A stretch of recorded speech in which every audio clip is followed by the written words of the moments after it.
Hello Internet, welcome back boys, girls, robots and people from Liverpool. Today we are going to be building this tiny little gun shop for DarkRP. It's perfect for lazy gun dealers or people that just want to build something cool for their shop. Before we start, you're going to need to make sure you have a few things. You need to be playing DarkRP, otherwise this won't work, obviously. You need to have Wiremod installed to do the circuit that makes this thing function.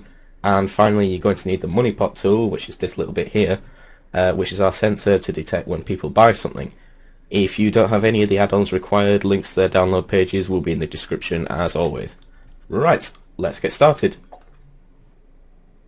Now, the first thing we need to do is build a case for the machine. Some tutorials will have you build something a bit like this, but it just seems like we're using almost double the amount of space that we should be, so let's remove that because it's crap. This is what the thing looks like. We're going to use two normal plates and then two 3x3s and two 3x4s. These are super flat ones, and you won't find these in the normal spawn menu. So what you have to do is you have to open your console and type gm_spawn and then the model sort of path.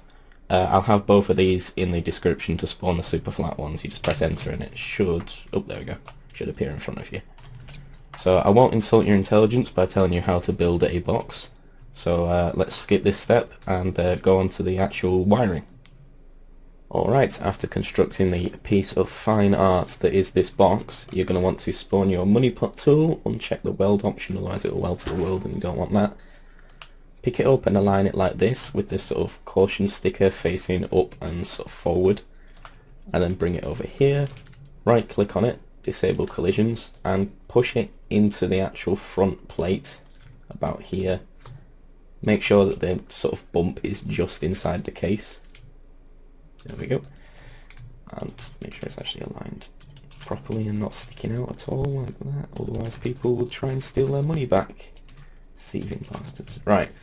You're going to want to leave a little bit sticking out so that people can actually drop money on it, which is how you put money into the machine. And then on the inside, when the circuit activates the money pot, it'll spawn the money inside the case for us to collect when we're done. And you'll see there's a lot of space here for the shipment and wiring and all that, but we'll get to that in a minute. Use the sort of square guides here to align it about, you know, about sort of halfway up, because we're going to need space for the screens and stuff that display, you know, if it's in stock and everything. Right. Grab your weld tool, weld it to the front, and then re-enable collisions, otherwise when people try and put money in it'll fall straight through it and your machine won't work. We don't want that. Right, next we have the wiring, so if you go into your Wiremod menu and find constant value and set the type to number and the number to say 500.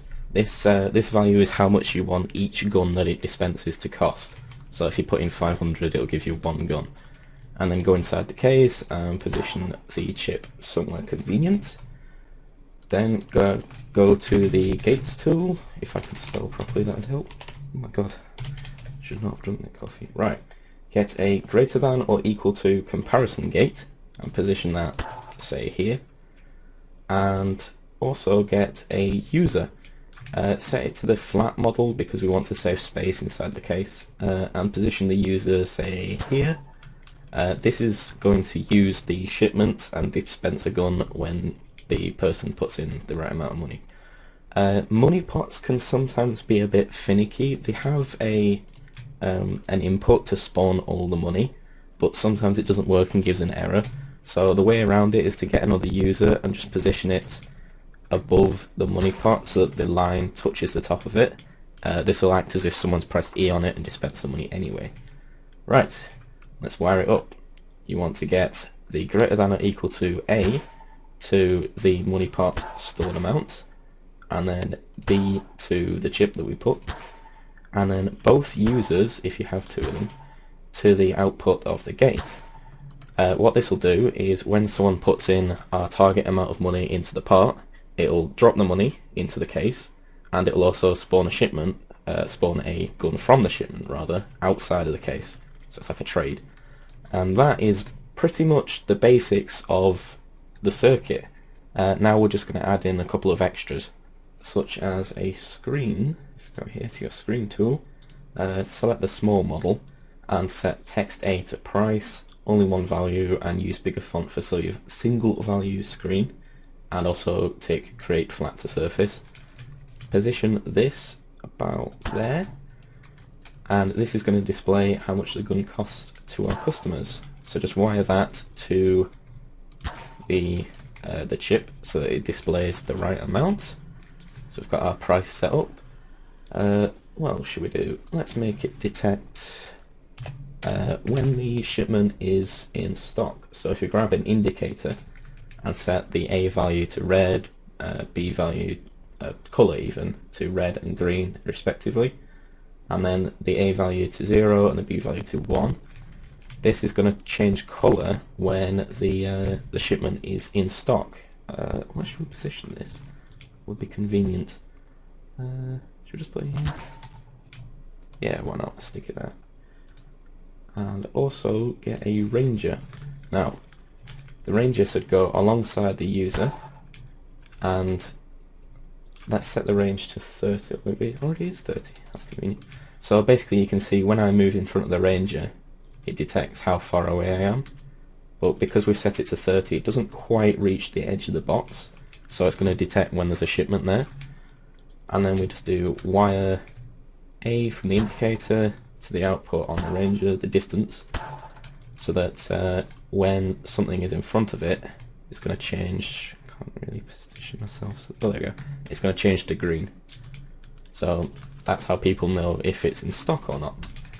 And finally, let's get a text screen, I think it's called.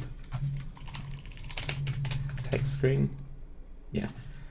And let's put it so that the text is the gun name. Let's put AK-47.